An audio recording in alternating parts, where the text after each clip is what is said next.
சஞ்சய். இப்போ நம்ம என்ன பார்க்க போறோம்னா, இந்த வெயில் காலத்தில் நிறைய பேர்ட்ஸ் வந்து தண்ணி சாப்பாடுலாம் இல்லாமல் இருக்கு.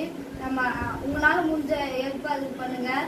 இப்போ என் பால்கனியில் ஒரு பேர்ட் வந்திருக்கு, அது பார்க்கலாம்.